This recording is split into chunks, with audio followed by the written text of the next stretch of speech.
जो first step है उसका नाम क्या है? कार्बोक्सिलेशन। क्या नाम है इसका? कार्बोक्सिलेशन जो है फर्स्ट स्टेप का नाम। कार्बोक्सिलेशन जो है इसमें आप क्या बोल इसमें आप CO2 जो है उसको कंबाइन करेंगे इस कंपाउंड के साथ to form a stable product. ठीक है, तो यहाँ पे हम लिखेंगे CO2 is combined, CO2 is combined, CO2 is combined to form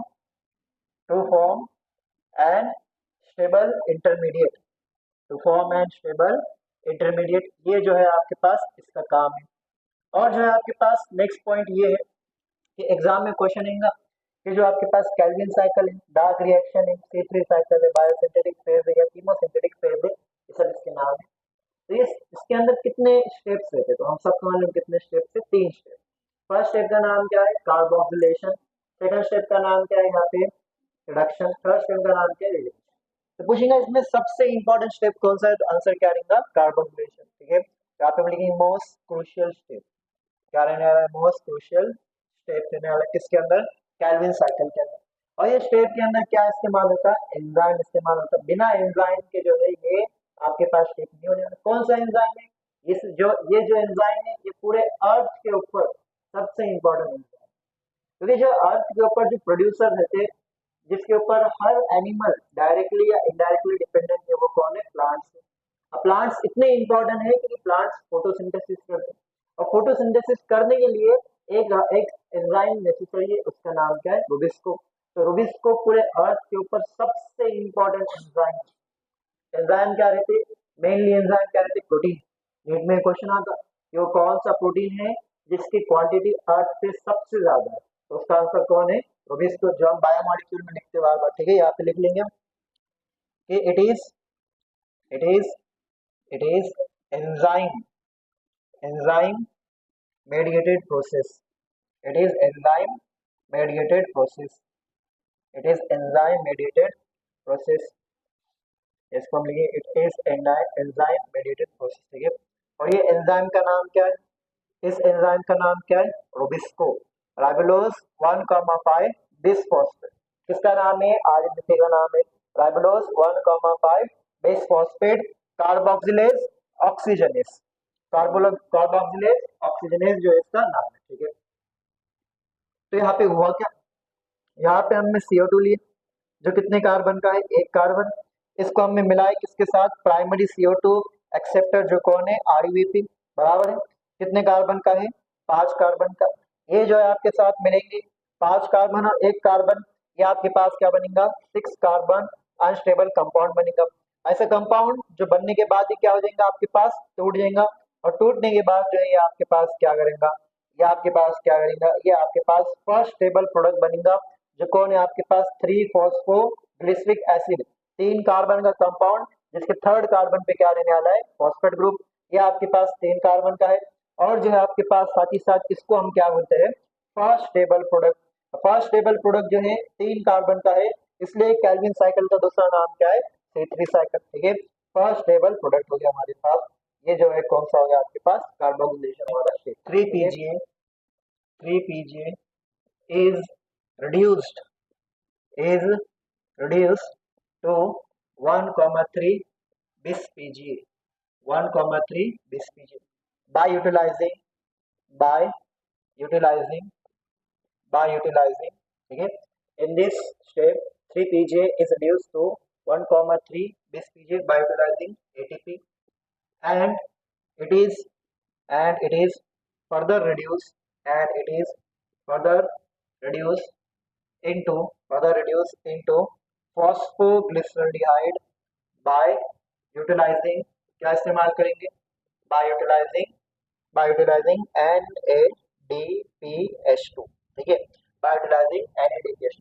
इस स्टेप में क्या होगा? in this step 3 PGA is reduced to 1,3 bis PGA by utilizing ATP, and it is further reduced into PGL by utilizing NADPH2।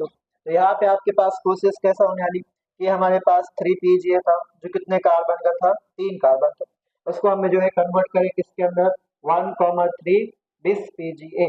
3 carbon का आपके पास phosphoglyceric acid है जिसके first carbon और third carbon पे क्या है? फॉस्फेट ग्रुप है। या एक्स्ट्रा फॉस्फेट ग्रुप कहाँ से आया आपके पास? हमें यहाँ पे क्या इस्तेमाल करें, एटीपी। ये एटीपी कहाँ से आया, ये एटीपी हमने बनाए लाइट रिएक्शन में। लाइट रिएक्शन कहाँ पे होती है, लाइट रिएक्शन ग्रैनुल थैलेकॉइड के मेम्ब्रेन में होगी या स्ट्रोमल थैलेकॉइड के मेम्ब्रेन में होगी। वहां पे जो एटीपी बना था उसका इस्तेमाल करेंगे और एटीपी से क्या बन जाएगा आपके पास, एडीपी। और जो है एक्स्ट्रा यहाँ पे फॉस्फेट आ जाएगा कार्बन नंबर 1 पे। उसके बाद हम क्या करेंगे, 1,3 बिस पीजीए को जो है रिड्यूस करेंगे फेज में, किसके अंदर, फॉस्फोग्लिसरल्डिहाइड में रिड्यूस करेंगे। इसको हम क्या बोल सकते हैं, ग्लिसरल्डिहाइड 3 फॉस्फेट। और यहाँ पे हमने क्या इस्तेमाल करें, यहाँ पे हमने इस्तेमाल करें NADPH2 बराबर, जो किसमें कन्वर्ट हो गया आपके पास NADP प्लस में। ये NADP प्लस वापिस का आ जाएगा लाइट रिएक्शन में, वहां पे NADP प्लस वापिस क्या बन जाएगा आपके पास NADPH2 बन जाएंगे। ठीक है, तो ये आपके पास कौन सा स्टेप है, सेकंड स्टेप, जिसका नाम क्या है, रिडक्शन। थर्ड स्टेप जो है आपके पास, इसका नाम क्या रहने वाला है, रीजनरेशन। क्या नाम रहने वाला है, रीजनरेशन। रीजनरेशन में हम क्या करेंगे, कैल्विन साइकिल को कंटिन्यूअस चलाना है तो आपको क्या करना है कि एक जो प्रोडक्ट बना था आपके पास दो जो है 3 पीजीएल था, तो पीजीएल कितने बनेंगे, 2 बनेंगे।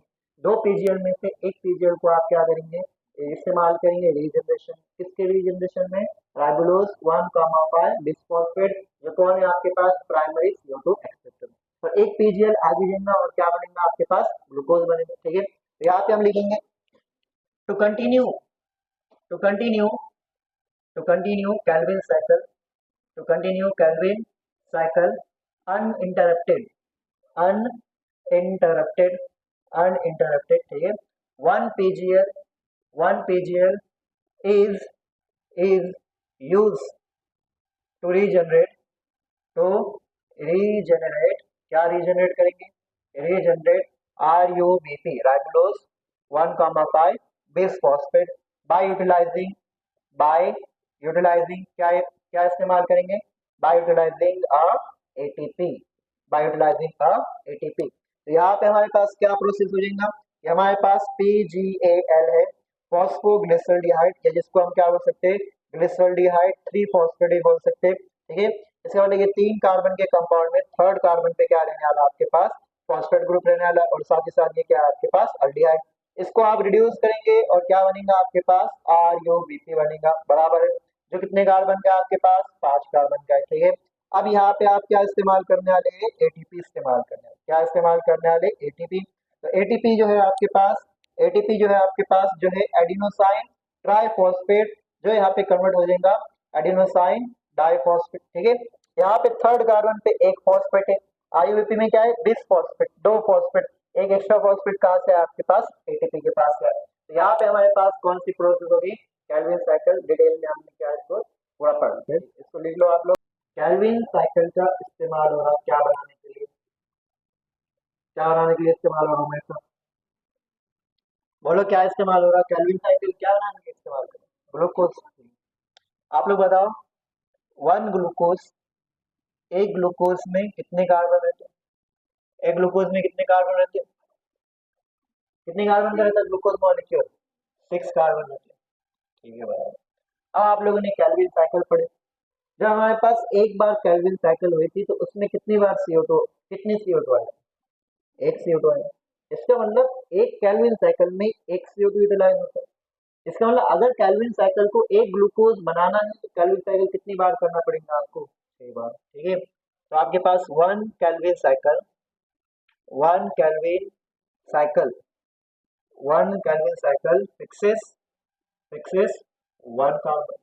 ठीक है, हमारे पास 6 कैल्विन साइकिल 6 कैल्विन साइकिल क्या फिक्स करेंगे, हमारे पास 6 कार्बन फिक्स करेंगे। और जब 6 कार्बन आपके पास फिक्स होंगे तो आपके पास क्या बनेगा, 1 ग्लूकोज मॉलिक्यूल बनेगा। इसका मतलब अगर हमको एक ग्लूकोज मॉलिक्यूल बनाना है तो कैल्विन साइकिल कितनी बार करना पड़ेगा, 6 बार। अब आप लोगों को जो है एक रेशियो याद रखना है, रेशियो में आपके पास क्या है, CO2 है और NADPH2 है, और उसके बाद कौन है, ATP है। जब आप एक CO2 को फिक्स कर रहे हैं तो कितने NADPH लग रहे हैं आपको, 2, और साथ ही साथ कितने ATP लग रहे हैं, 3 ATP लग रहे हैं। तो अगर जो है हमको एक ग्लूकोज मॉलिक्यूल बनाना है तो कितने CO2 फिक्स करना पड़ेंगे, 6। तो ATP कितने लगेंगे, NADPH2 कितने लगेंगे,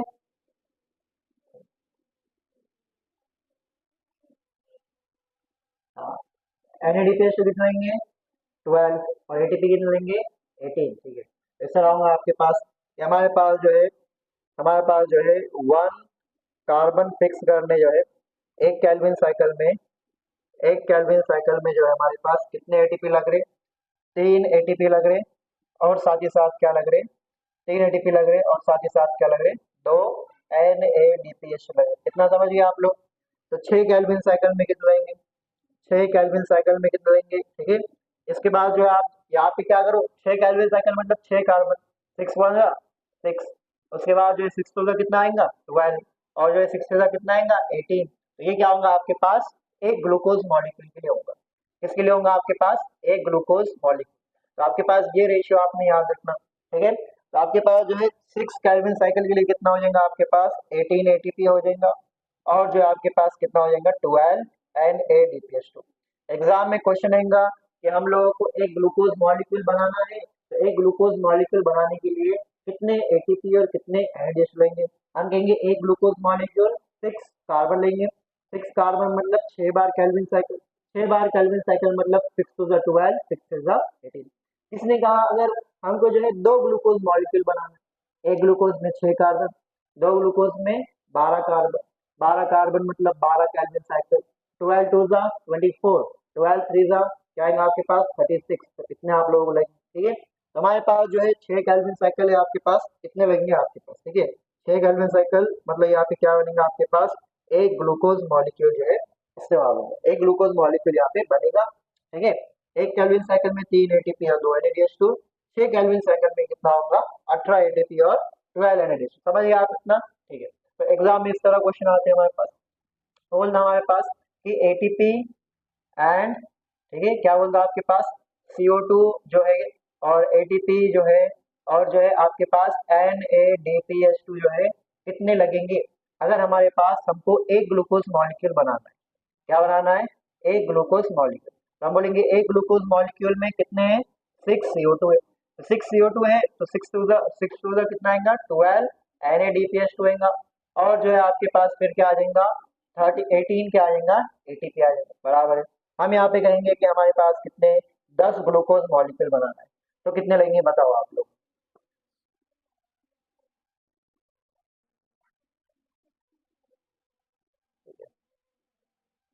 कितने CO2 लेंगे यहाँ पे 60 CO2 लेंगे।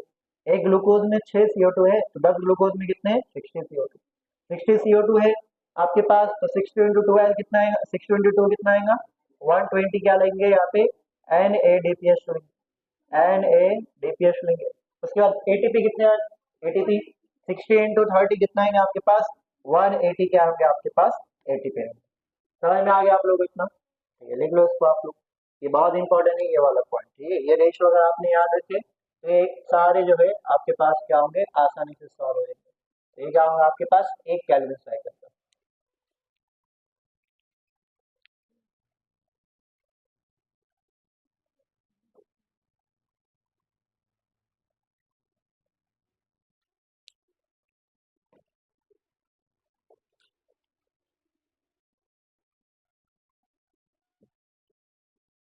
देखिए आप लोग, हम लोगों को एक ग्लूकोज मॉलिक्यूल जो है, एक ग्लूकोज मॉलिक्यूल अगर बनाना है तो कितने एटीपी की जरूरत है हम लोगों को बताओ, ठीक है 18 एटीपी, और NADPH तो कितने 12, तो हम लोगों को 12 NADPH2 चाहिए, और जो है साथ ही साथ क्या चाहिए 18 जो है ATP चाहिए, 18 क्या चाहिए हम लोगों को ATP चाहिए, ठीक है समझिए इतना।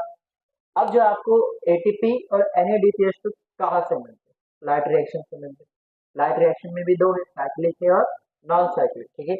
मान लो कि हमने क्या करे, हमने जो है 12 बार जो है क्या करे नॉन साइक्लिक फोटो फॉस्फोराइलेशन करे।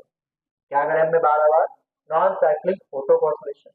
आपके पास नॉन साइक्लिक फोटो फॉस्फोराइलेशन में प्रोडक्ट क्या रहते, एक ATP मिलता, एक NADH मिलता, और साथ ही साथ क्या मिलता ऑक्सीजन। तो इसका मतलब 12 बार नॉन साइक्लिक फोटो फॉस्फोरेशन करने से हमको जो है क्या मिलेंगे 12 NADPH2 मिलेंगे, और साथ ही साथ हमारे पास क्या मिलेंगे 12 ATP। अब देखो 12 बार नॉन साइक्लिक फोटो फॉस्फोरेशन करने के बाद हमारा जो है यहाँ पे जो NADPH2 का रिक्वायरमेंट है ये तो क्या हो गया, कंप्लीट हो गया। हमको जो है जितने NADPH2 चाहिए थे उतने तो हम लोगों को मिल गए, बराबर है, उतने मिल गए। लेकिन हमारे पास ATP जो है अभी बाकी है। कितने ATP और चाहिए हम सबको? 6 ATP चाहिए। अब ऐसा नहीं है कि आप और 6 बार जो है नॉन साइक्लिक फोटोफॉस्फोरेशन करेंगे। अगर आप और नॉन साइक्लिक फोटोफॉस्फोरेशन करेंगे तो आपको जो है 6 एक्स्ट्रा क्या मिलेंगे? NADPH2। NADPH2 का तो रिक्वायरमेंट कंप्लीट हो गया, वो चाहिए हमको नहीं, हमको क्या चाहिए अभी? ATP। क्या हमको ऐसी कोई रिएक्शन मालूम है जिसमें सिर्फ ATP बनता है? कोई रिएक्शन है ऐसी? वो है आपके पास साइक्लिक फोटोफॉस्फोरेशन। अगर हम 6 बार साइक्लिक फोटोफॉस्फोरेशन करेंगे तो हमको 6 क्या मिलेंगे? यहाँ पे ATP मिलेंगे। और 6 ATP आपके पास मिल गए, 6 प्लस आपके पास 12 कितना हो गया? 18। तो एनसीईआरटी का कहना है कि आपके पास जो है ये जो है हो सकता है कि आपके पास ये ATP का डिफरेंस और NADPH का डिफरेंस कंप्लीट करने के लिए आपके पास साइक्लिक फोटोफॉस्फोरेशन होता है। क्या कह रहा है वो? कि जब आपको ATP और NADPH चाहिए तो आप डिफरेंस जो है रह जा रहा है। क्या रह जा रहा था कि 6 ATP बाकी रह गए थे। इस 6 ATP को कंप्लीट करने के लिए हो सकता है कि आपके पास क्या हो सकती है? Cyclic photophosphorylation. तो यहाँ पे हम लिखेंगे नोट, क्या लिखेंगे यहाँ पे हम? Note. It is probably, it is probably, it is probably to meet the, to meet the, it is probably to meet the, to meet the difference, to meet the difference of ATP and NADPH2, NADPH2 used in, used in dark reaction, dark reaction, dark reaction, cyclic photophosphorylation take place. Cyclic photophospho, phosphorylation takes place. Phosphorylation takes place. ठीक है? It is probably to meet the difference of ATP and NADPH to use in dark reaction. Cyclic photophosphorylation takes place. आपके ये NCERT की line क्या कह रहा है कि हो सकता है साइक्लिक फोटोफॉस्फोरेशन इसलिए होता क्योंकि हमारे पास एक डिफरेंस रह जा रहा था ATP का। इसको कंप्लीट करने के लिए क्या हो रहा है आपके पास? Cyclic photophosphorylation. हमने पढ़े थे कि जब आपके पास जो है लाइट की वेवलेंथ 680 नैनोमीटर के ऊपर हो जाती तब सिर्फ और सिर्फ जो है साइक्लिक फोटोफॉस्फोरेशन काम करता है। लेकिन अगर लाइट की वेवलेंथ जो है 680 नैनोमीटर के नीचे है तो आपके पास दोनों एक साथ काम कर रहे हैं। साइक्लिक फोटोफॉस्फोरेशन भी काम कर रहा है और साथ ही साथ कौन कर रहा? नॉन साइक्लिक फोटोफॉस्फोरेशन भी काम कर रहा है। ठीक है? और यहाँ पे हमारे पास सारे पॉइंट्स हो गए किसके? कैल्विन साइकिल के। तो कैल्विन साइकिल क्या हो गई हमारे पास? कंप्लीट हो गई। रोबिस्को, कौन है आज का टॉपिक? Rubisco, Rubisco. रोबिस्को जो टॉपिक है हमने कहा आप लोगों को ये जो है थोड़ा आपके पास कैसा है, धोखेबाज जो है आपके पास एंजाइम। जिस तरह हीमोग्लोबिन का याद है, हीमोग्लोबिन, हीमोग्लोबिन किस तरह ऑक्सीजन को धोखा देता? कि हीमोग्लोबिन ऑक्सीजन के साथ मिला था और क्या बनाया था उसने? ऑक्सी हीमोग्लोबिन बनाया था। जैसे उसने कार्बन डाइऑक्साइड को देख लिया कि कार्बन डाइऑक्साइड का कॉन्सेंट्रेशन बढ़ गया तो कार्बन डाइऑक्साइड को छोड़ के किसके पास, ऑक्सीजन को छोड़ के किसके पास भाग गया था? Carbon dioxide. यही जो है आपके पास कैसा रहता? रोबिस्को। ठीक है? तो जो है हीमोग्लोबिन की कैटेगरी का, जिस तरह आपके पास कुछ धोखेबाज दोस्त रहते हैं ना, उसी तरह जो है आपके पास क्या होगा? ये धोखेबाज जो है क्या है? कौन है आपके पास? ये एंजाइम। क्या फुल फॉर्म है इसका? राइबोलोज 1,5 बिस फॉस्फेट। जिस तरह आपके पास आरयूबीपी का जो नाम था यही है आपके पास राइबोलोज 1,5 बिस फॉस्फेट जो है इसका नाम है। और ये तो आपके पास कि जो है आपके पास सबस्ट्रेट का नाम था। और जो आपके पास आगे क्या रहेगा? एक तो ये क्या कर सकता है आपके पास? कार्बन डाइऑक्साइड का फिक्सेशन करेगा। जिस तरह आपके पास आरयूबीपी के साथ किसको उसने अटैच करा?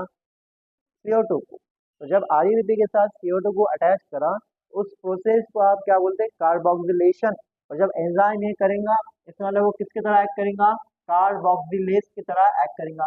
लेकिन ये सिर्फ कार्बोक्सिलेज की तरह एक्ट नहीं कर सकता, ये जो है आपके पास ReB को ऑक्सीजन भी अटैच कर सकता। और जब इसने ReB के साथ ऑक्सीजन को अटैच करा तो ये O वाला काम करेगा। क्या होगा O वाले का नाम? ये कार्बोक्सिलेज हो गया तो ये क्या होगा? ऑक्सीजनेज। ये क्या होगा? ऑक्सीजनेज होगा। अब ये जो आपके पास रुबिस्को धोखेबाज तो है लेकिन बहुत ही इंपॉर्टेंट है। बराबर है। कुछ दोस्त आपके धोखेबाज रहते, आपको मालूम है, फिर भी आप है ना उनसे दोस्ती रखते कि काम आते बोलते है ना। तो ये आपके पास क्या होगा, most abundant protein, most abundant, most abundant मतलब सबसे ज्यादा मिलने वाला प्रोटीन है। Most abundant protein in whole biosphere, पूरे दुनिया में सबसे ज्यादा मिलने वाला प्रोटीन है। Most abundant protein in whole biosphere, in whole biosphere, in whole biosphere, पूरी दुनिया में मिलने वाला क्या है, सबसे ज्यादा जो है आपके पास ये प्रोटीन है, most abundant protein in whole biosphere. अब ये क्वेश्चन जो है आपके पास ये चैप्टर से आ सकता है। ये क्वेश्चन जो है आपके पास जो है हमारे पास बायोलॉजी में बायोमोलिक्यूल्स नाम का चैप्टर यहाँ से आ सकता है।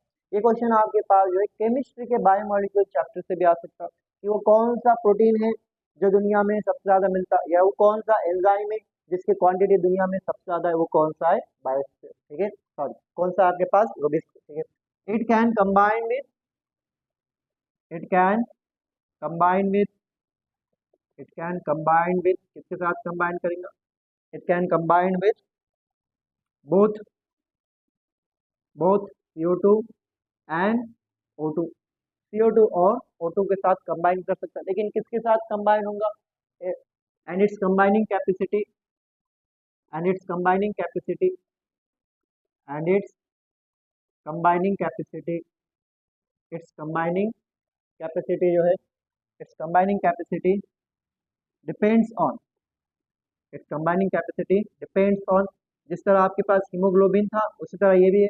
कब डिपेंड कर रहा था, जब कॉन्सेंट्रेशन ऑफ गैसेस ज्यादा हो। अगर CO2 ज्यादा है तो CO2 के साथ अटैच होगा, और अगर O2 ज्यादा है तो किसके साथ अटैच होगा, O2 के साथ। जब वो CO2 को अटैच करेगा तो प्रोसेस का नाम है कैल्विन साइकिल, लेकिन जब वो O2 को अटैच करेगा तो आपके पास एक और प्रोसेस होगी जो इस टॉपिक के बाद पढ़ेंगे हम। It can combine with both CO2 and oxygen, and it's combining capacity depends on concentration of gases, on concentration of gases, gases के कॉन्सेंट्रेशन के ऊपर इसकी कंबाइनिंग कैपेसिटी क्या रहेंगी, डिपेंड रहेंगी। लेकिन ये ज्यादा इफिशियंसी किसके साथ शो करता, एग्जाम में पूछेंगे आपको कि जो रूबिस्को है ये मोर इफिशियंसी किसके साथ शो करेगा, जिसके लिए वो बना था। तो किसके लिए बना था, कार्बोक्सिलेज या ऑक्सीजनेज, किसके लिए बना था, कार्बोक्सिलेज। इसका मतलब किसके साथ ज्यादा कंबाइनिंग इफिशियंसी शो करेगा इन्हें, कार्बन डाइऑक्साइड के साथ, ठीक है। It shows, it shows more efficiency, more efficiency, more efficiency with with carbon dioxide, with carbon dioxide, ठीक है। ये आपके पास हर एक पॉइंट एक क्वेश्चन है, नीट में इतना सिंपल क्वेश्चन आता मालूम, आरबीपी रूबिस्को का फुल फॉर्म बोलो, ये क्वेश्चन आया हुआ नीट से, राइबोलोज 1,5 बिस फॉस्फेट कार्बोक्सिलेज ऑक्सीजनेज, ठीक है। और जो आपके पास क्या होगा कि दुनिया में सबसे ज्यादा मिलने वाला कौन सा प्रोटीन है, रूबिस्को, या आप बोल सकते हैं एंजाइम कौन सा है, रूबिस्को। उसके बाद जो है रूबिस्को दोनों के साथ कंबाइन कर सकता, ठीक है। रूबिस्को ने जब CO2 का फिक्सेशन करा तो वो किसकी तरह एक्ट करा, कार्बोक्सिलेज। रूबिस्को ने जब O2 का फिक्सेशन करा, इसका मतलब किसकी तरह एक्ट करा, ऑक्सीजनेज की तरह एक्ट करा, ठीक है। लेकिन वो कब करेगा, CO2 का फिक्सेशन कब करेगा, O2 का फिक्सेशन कब करेगा, जब जो गैस का कॉन्सेंट्रेशन क्या रहेगा, ज्यादा रहेगा। अगर CO2 ज्यादा है तो कार्बोक्सिलेज की तरह एक्ट करेगा, अगर O2 ज्यादा है तो किसकी तरह एक्ट करेगा, ऑक्सीजनेज की तरह एक्ट करेगा, ठीक है। लेकिन इफिशियंसी किसके साथ ज्यादा शो करेगा, तो आप लोग याद रखना किसके साथ है, CO2 के साथ है, ठीक है। पास एक एंजाइम, एंजाइम को जो है आप इस तरह बता सकते हैं, ठीक है। तो ये क्या होगा आपके पास एक एंजाइम, ये एंजाइम जो है आपके पास, इस एंजाइम का नाम क्या है बोलो, रूबिस्को, क्या नाम है इसका, सेम एंजाइम जो हम एज इट इज यहाँ पे बनेंगे, ये एंजाइम है हमारे पास, जो है एंजाइम जो है कौन सा है, रूबिस्को।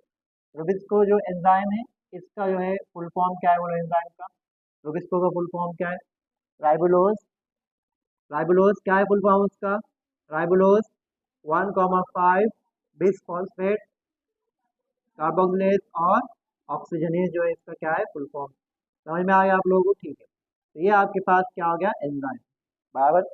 इस एंजाइम में सबस्ट्रेट आके बैठ सकते हैं, सबस्ट्रेट मतलब रिएक्टेंट।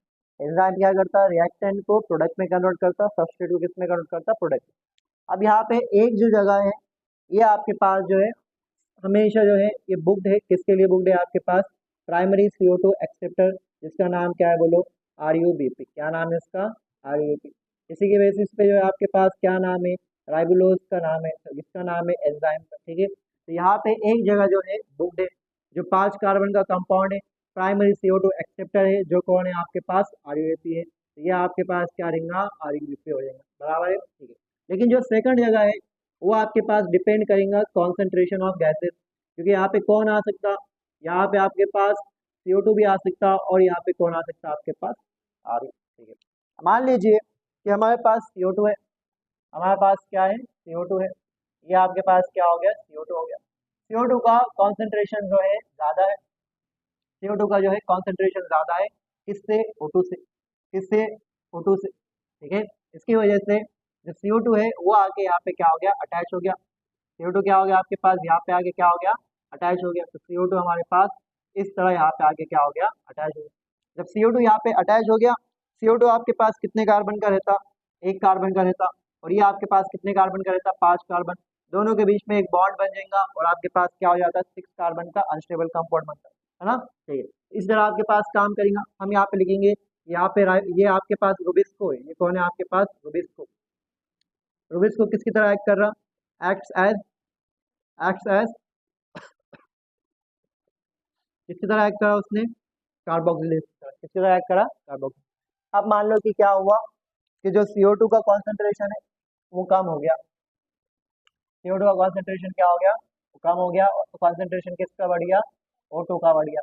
O2 का कॉन्सेंट्रेशन बढ़ गया तो यहाँ पे कौन आके अटैच होगा, यहाँ पे ऑक्सीजन जाके अटैच हो जाएगा, बराबर। यहाँ पे कौन आके अटैच होगा, ऑक्सीजन जाके अटैच हो जाएगा आपके पास इस तरह। और अब जो बॉन्ड बनेगा वो किसके बीच में होगा, यहाँ पे ऑक्सीजन और रुबिस्को के बीच में होगा। इसका मतलब यहाँ पे रुबिस्को ने किसकी तरह एक्ट करा, एक्ट्स एज किसकी तरह एक्ट करा, एक्ट्स एज ऑक्सीजन, बराबर है। लेकिन अगर दोनों का कॉन्सेंट्रेशन बराबर है फिर क्या होगा, अगर आपके पास दोनों का कॉन्सेंट्रेशन बड़ा है, आपके पास CO2 है, उसका कॉन्सेंट्रेशन जो है बराबर है O2 से, तो क्या होगा, तो आपके पास यहाँ पे ऑक्सीजन और CO2 दोनों आके अटैच हो सकता। अब रूबिक्स को एक तो नहीं है, बहुत सारे रूबिक्स को एंजाइम है, तो इन बहुत सारे में से कुछ जो है CO2 को अटैच करेंगे, कुछ जो है ऑक्सीजन को अटैच करेंगे। इसका मतलब कुछ जो है किसकी तरह एक्ट करेंगे, कार्बोक्सिलेज की तरह, और कुछ किसकी तरह एक्ट करेंगे, ऑक्सीजन। लेकिन ज्यादा एक्ट करेंगे किसकी तरह, कार्बोक्सिलेज की तरह, क्योंकि एफिशिएंसी जो है ज्यादा किसके साथ बढ़ाता, कार्बन डाइऑक्साइड के साथ। ठीक है, some will act as some will act as oxygenate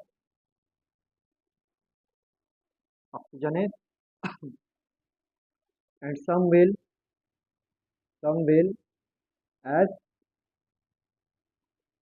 carboxylase. समझिए आप लोग, लेकिन ये जो है, जब देखो इतना हम सबको मालूम है कि रूबिक्स को जब CO2 को फिक्स करेगा तो जो रिएक्शन होंगी उसका नाम है कैल्विन साइकिल।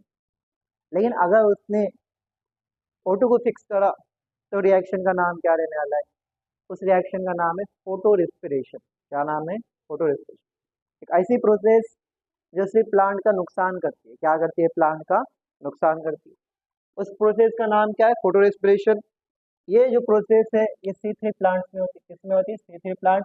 और जब C3 प्लांट में ये प्रोसेस होंगी, ये रिएक्शन होंगी, तो उन प्लांट का क्या होने वाला है, नुकसान होने वाला है। ठीक है, तो यहाँ पे क्या होगा आपके पास, फोटो रेस्पिरेशन जो है इस टॉपिक का नाम है।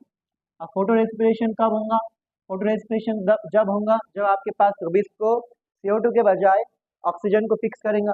रूबिक्स को ऑक्सीजन को फिक्स कब करेगा, जब ऑक्सीजन का कॉन्सेंट्रेशन CO2 से ज़्यादा रहेगा। अब सवाल रहेगा कि ऐसा क्यों होगा, ऑक्सीजन का कॉन्सेंट्रेशन क्यों बढ़ रहा है CO2 से, तो हमारे पास ये सवाल है। तो हम लोगों को याद रखना है कि देखो जब आपके पास नॉर्मल टेम्परेचर है, आपके पास क्या है, नॉर्मल टेम्परेचर है।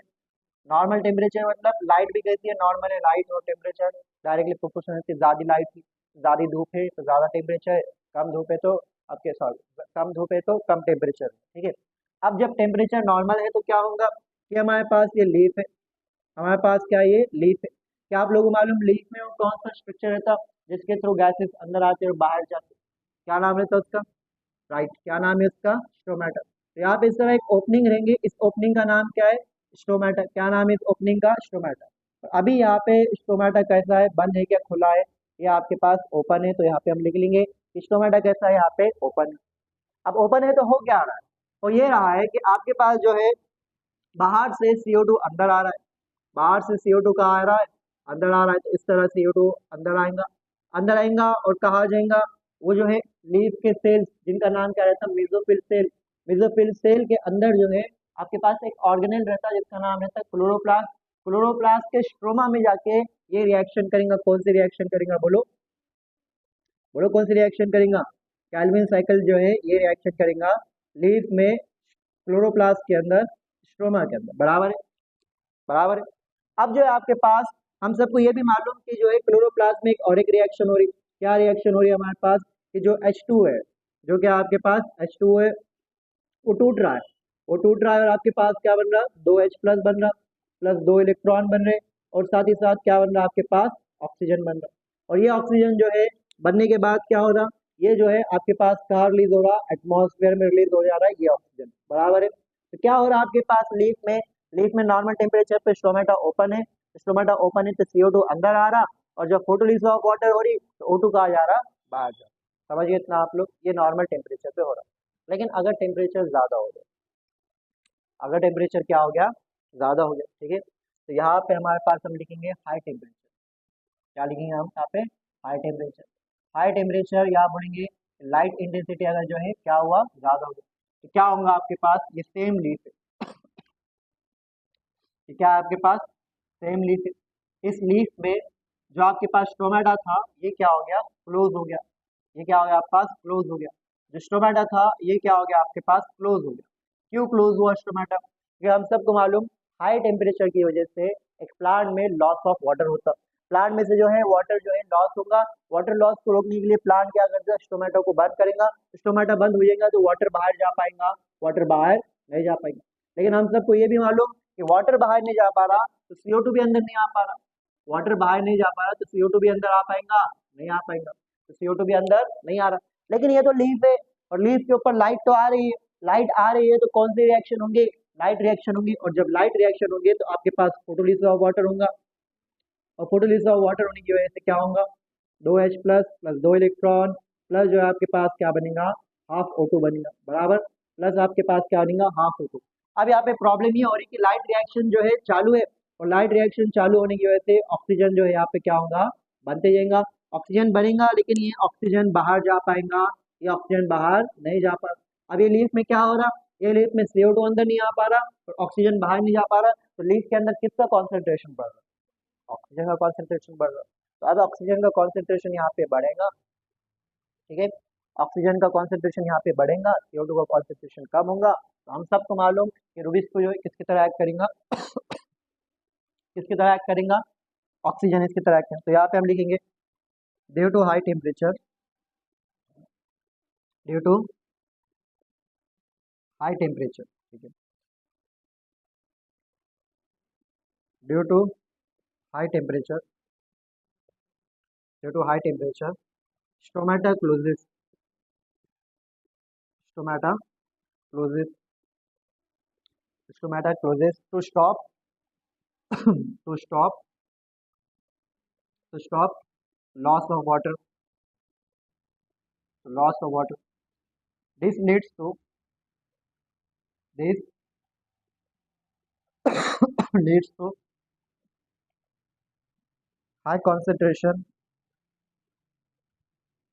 high concentration of oxygen and low concentration of CO2 in cell, in cells, ठीक है। और उसके बाद क्या होगा आपके पास, रूबिस्को, उसके बाद क्या होगा आपके पास, रूबिस्को acts as,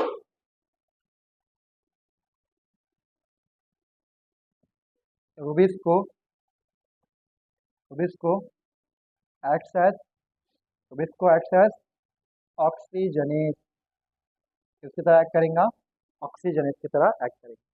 लिख लो आप लोग इसको, rubisco, rubisco, rubisco fixes oxygen with RUBP, with RUBP, ये स्टेप होना।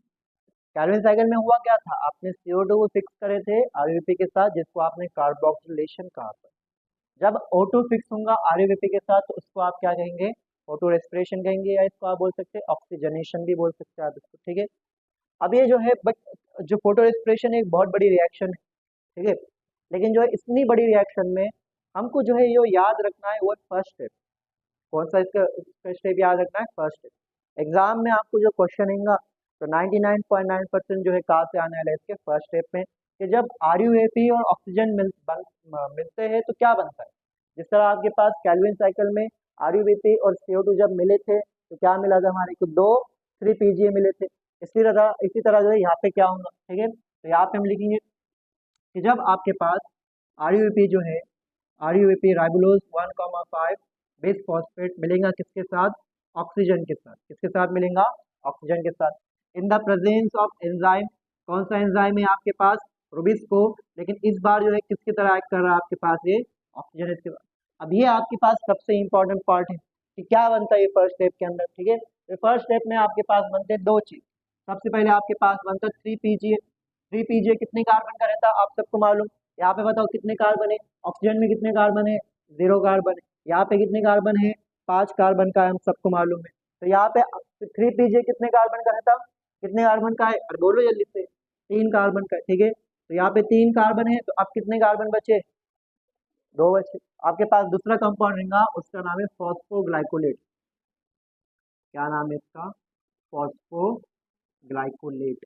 फॉस्फोग्लाइकोलेट, फॉस्फोग्लाइकोलेट, क्या नाम है इसका, फॉस्फोग्लाइकोलेट।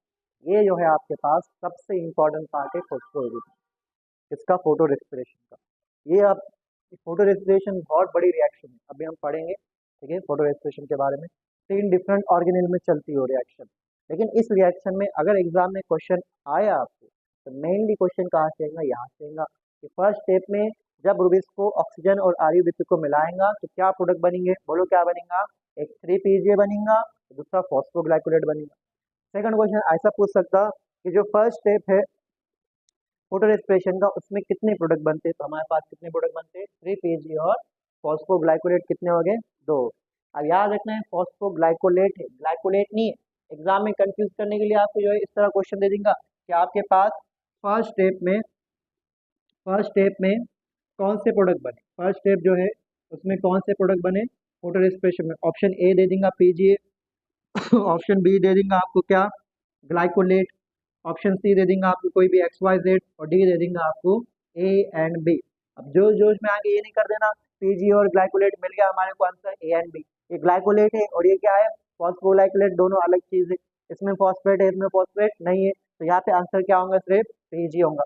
अगर यहाँ पे हमने फॉस्फो लगा दिए तो आंसर क्या होगा, यहाँ पे A एंड B होगा, ठीक है। तो क्या है आपके पास, जब रुबिस को ऑक्सीजन को फिक्स करेंगे RUBP के साथ तो हमको 2 प्रोडक्ट मिलेंगे, उसमें से एक 3 PGA है, दूसरा कौन सा है, फॉस्फोग्लाइकोलेट। देख लो इसको आप लोग। It fixes RUBP with oxygen, so it leads to formation of 2 products, one is 3 PGA and other is phosphoglycolate, ठीक है। तो हमारे पास अब ये जो आपके पास है फोटो रेस्पिरेशन, ये जो आपके पास होता है 3 ऑर्गेनेल्स के अंदर। कितने ऑर्गेनेल्स में होगा, 3 ऑर्गेनेल। तो हमारे पास ये पहला ऑर्गेनेल है, ये क्या हमारे पास पहला ऑर्गेनेल है जिसके अंदर जो है फोटो रेस्पिरेशन की शुरुआत होने वाली। इस ऑर्गेनेल का नाम क्या होगा, आप देख के बता देंगे क्या नाम है इस ऑर्गेनेल का, क्लोरोप्लास्ट। क्या नाम है इसका, क्लोरोप्लास्ट। तो ये ऑर्गेनेल जो हमारे पास क्या है, क्लोरोप्लास्ट। तो पहला ऑर्गेनेल जो फोटो रेस्पिरेशन में यूज होगा वो कौन सा है, क्लोरोप्लास्ट, ठीक है। बीच में यहाँ पे दूसरा ऑर्गेनेल यूज होगा, बीच में यहाँ पे क्या होगा, दूसरा ऑर्गेनेल हमारे पास क्या होगा, यूज होगा, ठीक है। ये आपके पास क्या हो गया, एक दूसरा ऑर्गेनेल है। उसके बाद जो आपके पास एक और एक ऑर्गेनेल रहेगा, ये ऑर्गेनेल को भी जो है आप लोग देख के पहचान लेंगे, ठीक है। तो सबसे पहले ये क्वेश्चन रहेगा आप लोगों को कि जो है फोटो रेस्पिरेशन में क्या होता है कि आपके पास रुबिस को एक्ट करेगा ऑक्सीजनेस की तरह, तो जब जो रिएक्शन होगी उसका नाम क्या रहेगा, फोटो रेस्पिरेशन। उसके अंदर कितने ऑर्गेनेल का इस्तेमाल होगा, वहाँ पे 3 ऑर्गेनेल, उसमें से एक ऑर्गेनेल का नाम क्या है, क्लोरोप्लास्ट, और दूसरे ऑर्गेनेल भी अब आप लोग समझ गए कौन सा है, ये बोलो कौन सा है, माइटोकॉन्ड्रिया। कौन सा ऑर्गेनेल है ये, माइटोकॉन्ड्रिया, ठीक है। तो ये हमारे पास नेक्स्ट ऑर्गेनेल है जिसका नाम क्या है, माइटोकॉन्ड्रिया। तो ये 3 ऑर्गेनेल मिलके आपके पास एक रिएक्शन करने वाले जिसका नाम क्या है, फोटो रेस्पिरेशन। अब क्या होने वाला है, अब ये हो रहा हमारे पास कि जो हमारे पास RUBP था, क्या नाम था, आरयूबीपी, जिसका नाम क्या है, राइबोलोज 1,5 बिसफॉस्फेट, राइबोलोज 1,5 बिसफॉस्फेट। ये जो है आपके पास, ये जो है आपके पास कन्वर्ट होगा दो कंपाउंड के अंदर। किसके अंदर कन्वर्ट होगा, दो कंपाउंड के अंदर। अब ये कब कन्वर्ट होगा, जब इसके अंदर कौन मिलने वाला है, ऑक्सीजन मिलने वाला है। कौन मिलने वाला है, oxygen, in the presence of enzyme. उस एंजाइम का नाम क्या है, रुबिस्को। ठीक है, तो यहाँ पे रुबिस्को ने आरयूबीपी ऑक्सीजन का जो है फिक्सेशन करा, ऑक्सीजनेशन हुआ, और आपके पास दो प्रोडक्ट बने। एक आपके पास बना 3PGA और दूसरा आपके पास क्या बना, फॉस्फोग्लाइकोलेट। क्या बना ये, फॉस्फोग्लाइकोलेट बना। ये सबसे इंपॉर्टेंट पार्ट है इस रिएक्शन का, क्योंकि आपके एनसीईआरटी में ये वाला पार्ट दिया हुआ है। ठीक है, तो आपके पास जब फिक्सेशन हुआ, रुबिस्को ने कराया, और प्रोडक्ट क्या बना, 3PGA और फॉस्फोग्लाइकोलेट। ये जो फॉस्फोग्लाइकोलेट है, ये आपके पास क्या बनेगा, ग्लाइकोलेट बनेगा। कैसे बनेगा ग्लाइकोलेट, ग्लाइकोलेट बनेगा by removing the phosphate group. तो ये आपके पास क्या बन गया, ग्लाइकोलेट। ये ग्लाइकोलेट जो है आपके पास कहाँ पे आएगा, ये ग्लाइकोलेट आपके पास कहाँ पे आएगा, इस ऑर्गेनेल का।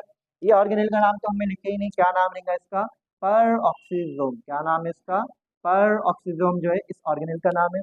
ऊपर वाले ऑर्गेनेल का नाम क्या है, यहाँ पे क्लोरोप्लास्ट, इसका नाम है क्लोरोप्लास्ट। और जो लास्ट वाला ऑर्गेनेल है, इसका नाम क्या रहेगा, तो हम कहेंगे इसका नाम रहेगा, जो यहाँ पे सबको मालूम है क्या है, mitochondria. Mitochondria is the power of cell, बचपन से पढ़ते आ रहे हैं आप लोग। ठीक है, तो ये आपके पास क्या होगा, ग्लाइकोलेट। क्या नाम है इसका, ग्लाइकोलेट। अब ग्लाइकोलेट आपके पास नेक्स्ट कंपाउंड में कन्वर्ट होगा। तो आप लोगों को मालूम, ये 3 कार्बन का है, और ये कितने कार्बन का है, 2 कार्बन। तो ये भी कितने कार्बन का होगा, 2 कार्बन। और ये भी सेम कंपाउंड है, तो कितने कार्बन का, 2 कार्बन। ये आपके पास कन्वर्ट होगा दूसरे कंपाउंड में, जिसका नाम है ग्लाइऑक्सिलेट। क्या नाम है इसका, ग्लाइऑक्सिलेट। क्या नाम है इसका, ग्लाइऑक्सिलेट। ये कितने कार्बन का होगा, ये 2 कार्बन का होगा। उसके बाद ग्लाइऑक्सिलेट आपके पास कन्वर्ट होगा एक अमाइनो एसिड में, जिसका नाम क्या रहेगा, ग्लाइसिन, जो कितने कार्बन का है, 2 कार्बन। कितने कार्बन का है, 2 कार्बन। ठीक है, अब ये ग्लाइसिन जो है आपके पास कहाँ आ जाएगा, ये ग्लाइसिन जाएगा माइटोकॉन्ड्रिया में, और ग्लाइसिन आपके पास आएगा, आपके पास क्या आएगा, ग्लाइसिन आएगा। इसी तरह जो है कितने कार्बन का रहेगा, ग्लाइसिन। इसी तरह जो है एक और एक ग्लाइसिन आएगा, एक क्या आएगा यहाँ पे, और एक ग्लाइसिन आएगा, और एक क्या है यहाँ पे, ग्लाइसिन आया। ये भी कितने कार्बन करेगा, 2 कार्बन का। ग्लाइसिन प्लस ग्लाइसिन कितने कार्बन हो गए, 2 कार्बन हो गए। ग्लाइसिन 2 कार्बन प्लस 2 कार्बन का एक कंपाउंड बनेगा, जो कितने कार्बन करेगा आपके पास, 4 कार्बन करेगा। तो ये 4 कार्बन का कंपाउंड हुआ, और ये 4 कार्बन के कंपाउंड में से एक कार्बन डाइऑक्साइड जो है बाहर निकल जाएगा in the form of CO2। देखें आपने, नुकसान हो गया। आपके पास प्लांट क्या करना चाहता है, प्लांट बाहर का CO2 को अपने बॉडी का पार्ट बनाना चाह रहा, ग्लूकोज बनाना चाह रहा। तो फोटो रेस्पिरेशन में एक तो बाहर का CO2 नहीं आया, उल्टा जो CO2 जो है इसका पार्ट था। ये जो CO2 निकला है किसका पार्ट था, आरयूबीपी का पार्ट था, वो CO2 बाहर निकल गया। तो फिक्सेशन नहीं हुआ CO2 का, उल्टा जो हमारे पास और कार्बन फिक्स था, उस कार्बन को हमने उड़ा दिया किसके फॉर्म में, CO2 के फॉर्म में। इसलिए इसको आप क्या बोलते हैं, वेस्टफुल प्रोसेस बोलते हैं। क्या बोलते हैं इसको आप, वेस्टफुल प्रोसेस। ठीक है, तो ये आपके पास 3 कार्बन का कंपाउंड आगे जाके जो है नेक्स्ट अमाइनो एसिड बनेगा, इसका नाम रहेगा सेरीन। क्या नाम रहेगा इसका, सेरीन। सेरीन जो है हमारे पास कितने कार्बन करेगा, 3 कार्बन करेगा। 3 कार्बन के सेरीन से आपके पास यहाँ पे आएगा सेरीन। सेरीन से हमारे पास ये बनेगा हाइड्रोक्सी पायरुवेट। क्या बनेगा ये, हाइड्रोक्सी पायरुवेट नाम का एक कंपाउंड बनेगा, हाइड्रोक्सी पायरुवेट नाम का कंपाउंड बनेगा। और यहाँ से हमारे पास बनेगा ग्लिसरेट। क्या बनेगा, ग्लिसरेट। और ग्लिसरेट से हमारे पास ये ग्लिसरेट आएगा यहाँ पे, ये ग्लिसरेट आएगा यहाँ पे, और ग्लिसरेट से हमारे पास क्या बनेगा, फॉस्फोग्लिसरिक एसिड बनेगा, या फॉस्फोग्लिसरेट बनेगा। ये फॉस्फोग्लिसरेट का इस्तेमाल होगा हम क्या बनाने के लिए, आरयूबीपी के बनाने के लिए। और ये भी फॉस्फेट का इस्तेमाल होगा क्या, रीजनरेट करने के लिए, आरयूबीपी रीजनरेट करने के लिए। तो ये रिएक्शन जो है आपके पास, इसको आप क्या बोलते हैं, फोटो रेस्पिरेशन। इसके अंदर जो सबसे इम्पोर्टेंट पार्ट है वो फर्स्ट स्टेप है। कौन सा फर्स्ट स्टेप है, ये वाला। जब आपके पास आरयूबीपी को जो है रुबिस को फिक्स करेगा O2 के साथ, तो जो है आपके पास फर्स्ट प्रोडक्ट जो है 2 बनेंगे। उसमें से एक रहेगा आपके पास 3PGA, दूसरे का रहेगा फॉस्फोग्लाइकोलेट। फॉस्फोग्लाइकोलेट ग्लाइकोलेट में कन्वर्ट होगा, ग्लाइकोलेट नेक्स्ट ऑर्गेनल में जाएगा पेरोक्सिसोम, पेरोक्सिसोम के अंदर ग्लाइकोलेट ग्लाइऑक्सिलेट में कन्वर्ट होगा, ग्लाइऑक्सिलेट ग्लाइसिन में कन्वर्ट होगा, और ग्लाइसिन कहाँ पे आएगा, माइटोकॉन्ड्रिया में। इसी तरह और एक ग्लाइसिन यहाँ पे आएगा, ग्लाइसिन 2 कार्बन का, ये ग्लाइसिन 2 कार्बन का, दोनों कंबाइन होंगे और आपके पास एक 4 कार्बन का कंपाउंड बनेगा। वो 4 कार्बन के कंपाउंड में से एक CO2 बाहर निकल जाएगा। तो आपके पास फोटो रेस्पिरेशन में CO2 तो फिक्स नहीं करा, लेकिन प्लांट के अंदर जो पहले से एक कार्बन फिक्स था उस कार्बन का यहाँ पे क्या हो गया, लॉस हो गया। अब 4 में से एक कार्बन चले गया तो कितने कार्बन बचे, 3 कार्बन, और आपके पास एक कंपाउंड बना, एक अमाइनो एसिड बना, इसका नाम क्या है, सेरीन। सेरीन जो है आपके पास ऊपर वाले ऑर्गेनेल में आया, जो कौन है, पेरोक्सिसोम, उससे एक कंपाउंड बना हाइड्रोक्सी पायरुवेट, उससे एक कंपाउंड बना ग्लिसरेट, ग्लिसरेट कहाँ पे आ गया, क्लोरोप्लास्ट में, ग्लिसरेट से पीजे बना और पीजे ने वापस क्या बना दिया, आरयूसी बना दिया, ये पीजे ने वापस क्या बना दिया, आरयूसी बना दिया। ठीक है, समझ गए आप, इस रिएक्शन को हम क्या बोलते हैं, photo respiration. You dealing with the body of Christ, or you dealing